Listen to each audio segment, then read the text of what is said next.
The story begins when an unknown being in the depth of space releases a small white orb, sending it to Earth. The orb makes its way to Earth, and when it first reaches the planet, it lands near a rock. The orb finds the rock to be quite curious, and after a few moments pass, it decides to take the form of the rock. Time goes by, and one day an injured white wolf arrives near the rock. It falls to the ground from its injuries, and after a while the wolf dies. The orb now decides to take the form of the wolf and wander the land. In the form of the wolf, the orb travels for some time until it reaches a camp. After entering the camp, everyone seems to be dead, except the only survivor in the camp is a boy that has a nice smile. Suddenly, the boy notices the white wolf and calls out to him using the name Joanne. The boy now starts to pack up food and any necessary supplies. He is preparing to travel to a location that he calls Paradise. The boy is convinced that beyond the mountains, the rest of his tribe is waiting for him. Many of his tribe members left 5 years ago in search of a new home, and they left the boy to take care of the sick and the elderly members of the village that shouldn't make the trip. As the years went by, eventually all the people in the camp died and the boy was left alone. The wolf and the boy then start to follow a trail that the tribe members left all those years ago. For a while their journey is going smoothly, but the boy injures his leg and it starts to become a problem. He has a hard time walking, but he still doesn't want to give up.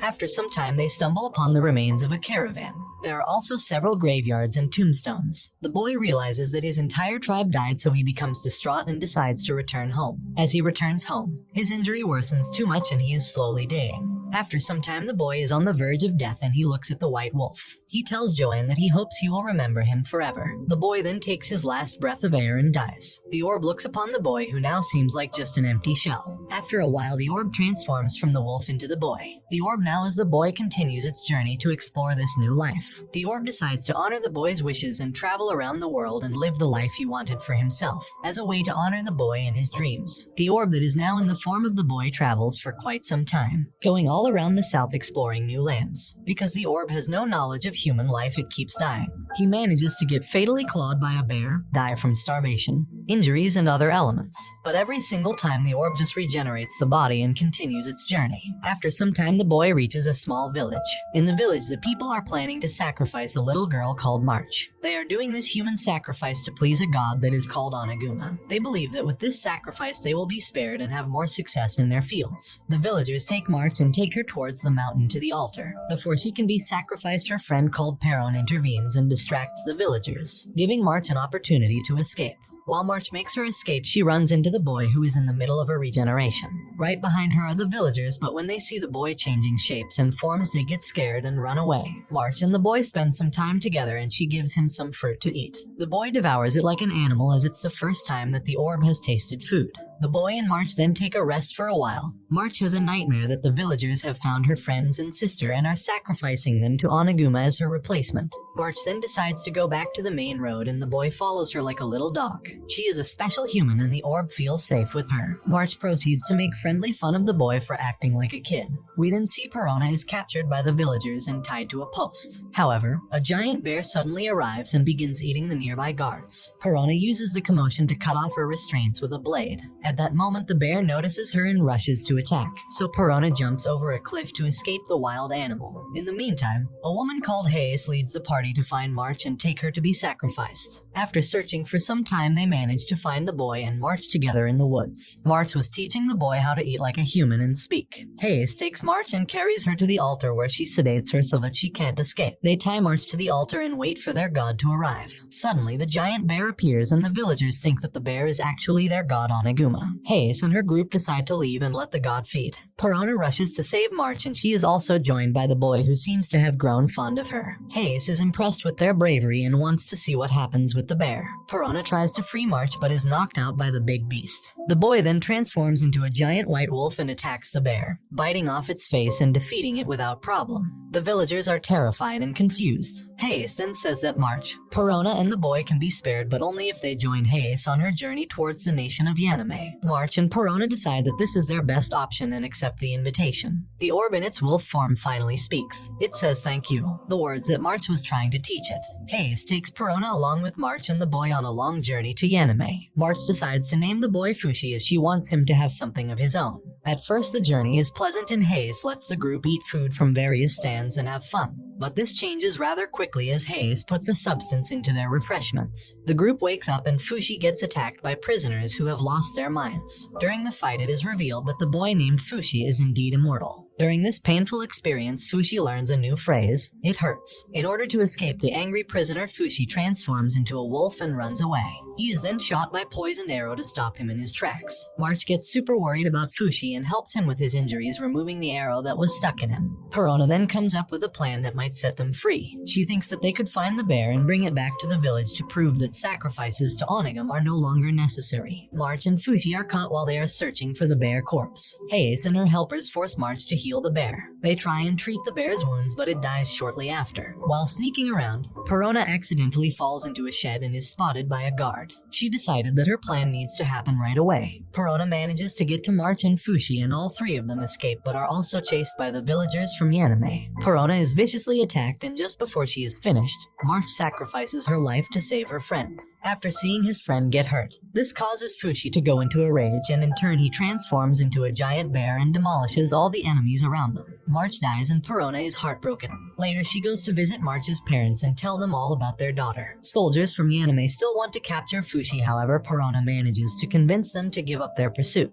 Fushi then goes away, alone once again. Several Yaname soldiers try to shoot Fushi while he is leaving, but Perona shoots an arrow directly at the archer's hand. As Fushi gets lost in the woods, he changes his shape to resemble March. Fushi walks for days, slowly making his way through the forest. On his journey, he meets an old woman called Piorin. Fushi is then taught how to speak and other human behaviors. After some time, Fushi finally is able to form complete sentences, and while he still talks slowly, he can communicate with the elderly woman. He manages to tell the old woman the story of his life and how he came to be. After a while, the two of them arrive at Takanaha, war-torn land that is currently in a huge war with Yaname. Fushi and Piorin are trying to find the way to the house of Piorin's love. The two take a quick rest just to gather their strength, but they are attacked by a strange creature. This creature consumes and takes away every memory that Fushi has, returning him to his orb state as he has forgotten all of his experiences. Suddenly, the beholder shows up. This is the being that created Fushi. The beholder tells Fushi to target the core of the creature to destroy it. Fushi finally manages to destroy the creature and then talks to the beholder. Fushi gets back his memories, and the beholder reveals the purpose of their visit to Earth. Fushi has the duty to protect life in this world, and he must protect it from creatures who want to destroy it. Finally, Fushi and the elder manage to find the home of her lover. We are then introduced to a small child called Gugu who was abandoned by his older brother and now has to work in various shops just to survive. One day after work, Gugu almost dies in a railroad accident. However, he is suddenly saved by Piorin's lover, who goes by Boo's Man. Gugu has to wear a special mask to hide his face. His face is scarred badly and he doesn't want others to judge or fear him, so he hides it. Fushi and Piorin finally reach a restaurant where Fushi gets to know Gugu. One of the girls who works at the restaurant likes Fushi, and Gugu gets jealous as he likes her too. Gugu gets into an argument with Boo's Man and he leaves the restaurant to work in the city. Fushi tries to learn how to cook and he practices at the restaurant but fails many times. Piorin then tells him that he needs Gugu to help him to learn the cooking skills he needs. If Fushi learns how to cook, he will be one step closer to being a real adult. We also see that Gugu tries to earn some money but struggles. The following night, several criminals decide to kidnap Gugu and use him as part of their show. Fushi arrives just in time and transforms again into a giant bear, scaring the criminals away.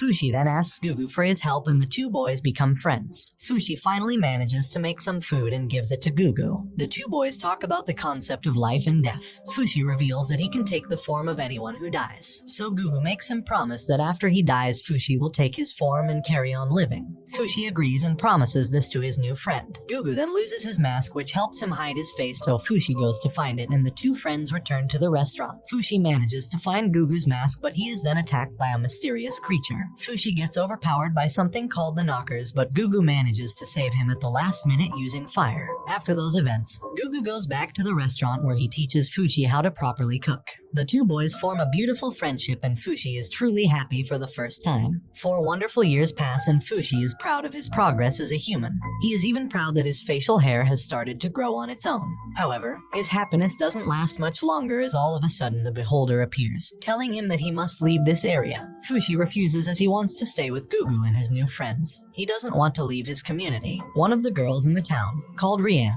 celebrates her 16th birthday but is scared because she is arranged to marry a man that is 4 years older than her. Gugu gets drunk and finally confesses his love towards Rianne. The following morning, Gugu doesn't remember anything as he was very drunk. After a long time away, his brother visits him and tries to apologize for leaving for so long. Gugu listens to his brother but rejects his apology, so the brother returns Rian's ring that Gugu gave him all those years ago. Fushi and Gugu visit Rian at her house where Fushi advises Gugu to confess his feelings, but this time he needs to do it the right way. Gugu feels nervous as he is not rich nor handsome. Rian comes to talk to Gugu and they both remember the ring that she gave him. On the other hand, the knockers suddenly attack a couple of teenagers and the beholder informs Fushi of these attacks happening. Fushi goes into town and he protects some people from the dangerous knockers, but he cannot fully defeat them. The area is totally destroyed. The Immortal Orb has been severely wounded, so it returns to the form of the boy from before. Gugu and Rian go into town but come to see that it has been wrecked. They try to run away but a building collapses and falls on them. But before they are caught underneath, Fushi uses the last of his strength to save them.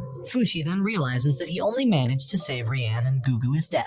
Fushi takes on the form of Gugu and uses his full power to destroy all the enemies. Rian tries to find Gugu but is unable. Fushi shows up in his form and tells her that he must now go away forever. Fushi goes on another long journey. He has lost his friend and his home. He decides that from now on he won't get involved as it will only bring harm to the people he loves. After some time, Rian remembers how much she loved Gugu and she also tells her father that she won't be getting married, as the man she loved is dead. Fushi talks to the beholder once more and realizes that during the last battle he forgot about March. Bjorn finds Fushi and tells him that she will join him on his journey. The two travel for some time but are captured by some prisoners, and Fushi gets separated from Bjorn. He then decides that he will do anything in his power to find his friend. Fushi looks for Bjorn and eventually joins a competition between several criminals, which ultimately gives him the chance to save Bjorn. Fushi doesn't do too well in the first round. Other warriors in the arena begin fighting each other and Fushi enters when there's only one left standing. Fushi uses his regeneration power to take several lethal hits and ends up winning as his opponent became mortified. The second round begins and Fushi decides to transform and wins once more. Fushi manages to transform into Bjorn, which makes him realize that his friend is dead. Fushi is still trying to figure out how Bjorn died. He then meets a young girl named Tanari who tells him that there are good people who have become criminals because of bad luck. She remembers her father who was also a criminal. Fushi then tries again to rescue Bjorn, but the beholder tells him that he should honor her memory and legacy. The next round of the tournament arrives and Fushi demonstrates too much power as he dominates all the other fighters. Two other fighters enter the arena as well, but Fushi still wins at the end of the round. He is once again confronted by Tanari who tells him that killing is a horrible thing to do. The knockers show up and Fushi must join forces with the villagers to defeat these monsters. Fushi finally gets back his memories of March and then becomes friends with Tanari. Fushi gets even closer with Tanari and the other children in the village as he likes spending time with them. However, Tanari is still a bit reserved as she has experienced much trauma in the past. She actually saw her father get killed in that same arena years ago. Fushi takes the form of March and sneaks in to find Bjorn inside a prison. Fushi goes to have the final match with Hayes, the person who caused him so much pain in the past. Hayes reveals that she was the one who killed Bjorn. Fushi goes into a rage, but Hayes injects him with a substance that knocks him out. Hayes becomes the leader of the Janata Island and she can now do whatever she wants with Fushi and his friends. Hayes is still basking in her victory and she starts making up stories so that the villagers worship her even more. She lies to them and tells them that she was the one who found Fushi and that he was just a beast when they met, claiming she was the one who helped him learn how to talk and about humanity. Hayes then tells Tanari that she can rule over Janata Ilsen and then takes Fushi to a hidden room where she starts to assault him. Tanari and the rest of her friends attempt to save Fushi, but unfortunately they're caught by guards. Fushi tells Hayes that he will allow her to do whatever she wants with him only if she releases Tanari and her friends and allows them to leave the island. She accepts this offer and gives Tanari a boat so that they can leave, but she still injects them. When Tanari awakens, she wants to return and save Fushi. In the meantime, Fushi is now also injected and is basically Hayes' slave. Tanari comes back to the island and once again tries to save her friend. While trying to rescue Fushi, she is met by several knockers. The monsters begin attacking everyone on the island without mercy. Fushi and Tanari both fight off the monsters who have also now started to possess the dead. Tanari's friends try to help but are easily slain in the battle. The knockers have now evolved their powers even more, so Fushi and Tanari now have to also handle their dead friends. Fushi starts going into panic mode as he is breaking down, heartbroken about his life. Hayes then captures Tanari and forces Fushi to act. Fushi promises once again to do anything as long as Tanari is set free. Tanari is ready to sacrifice her own life as long as she takes Hayes with her. But Fushi suddenly manages to save both of them from the burning pit that is infested with knockers and corpses. Fushi then takes Hayes with him and leaves Tanari to rule over the island in peace. Hayes finally wakes up and she tells Fushi that she actually loves him, making him angry, and in turn he puts her on another boat and he leaves with his own one. At first, Fushi is afraid of integrating back into civilization and living among human society. He is afraid that it will only cause pain. In the end, he decides that he will rejoin his friend Purin and spend as much time with her as possible. The beholder tries to explain that she will soon die from old age, but Fushi doesn't understand what that means. Several months pass and Purin starts to suffer from dementia.